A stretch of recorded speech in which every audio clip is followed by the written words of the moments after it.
Spirit loading.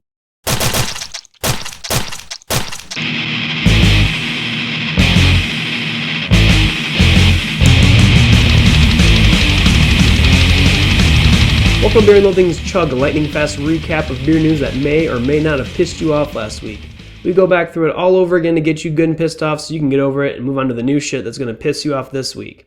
I'm Samuel Sly, here come your headlines. 80 InBev uses a high school dropout to promote Bud Light to millennials. Now this was just a heading on Reddit, and once I realized I was about to click on an 8-minute long video for a Bud Light superstar, I shut that shit right down. Now, seeing how I fall into the millennial category, they might want to go back to the drawing board on this promotional strategy. U.S. partiers drifted across the St. Clair River accidentally into Canada. Yes, 1,500 people trying to float from Port Huron, Michigan, accidentally found themselves on the Canadian side of the river, having to be rescued by the Coast Guard. Now, one Canadian Coast Guard officer's reaction to the whole thing was a comment of, "There were Americans everywhere." Just you wait until Donald Trump gets elected president, buddy. Then you'll have more Americans than you can shake a stick at. Now, disputes over beer names embroils 4 breweries in legal woes.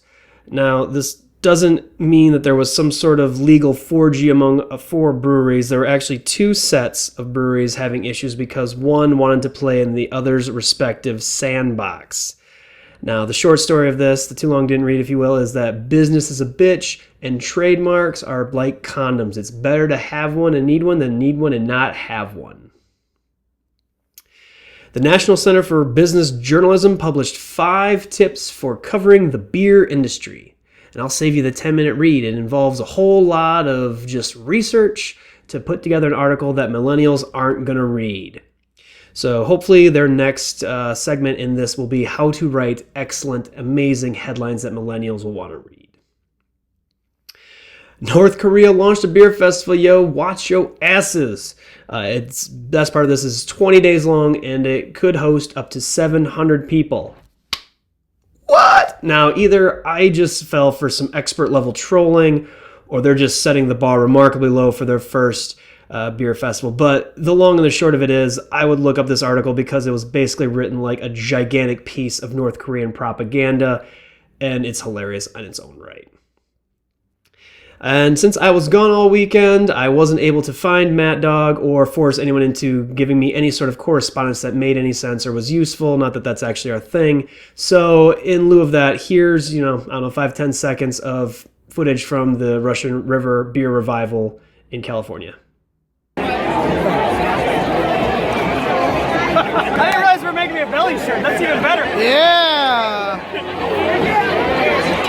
Okay, well that's your recap. Savor it. This week's Chug is brought to you by Mercenary Double IPA from BnL's. And this is a shout out to the Thrillist article I almost mentioned until I realized that I hate everything Thrillist writes about beer. Fuck you guys.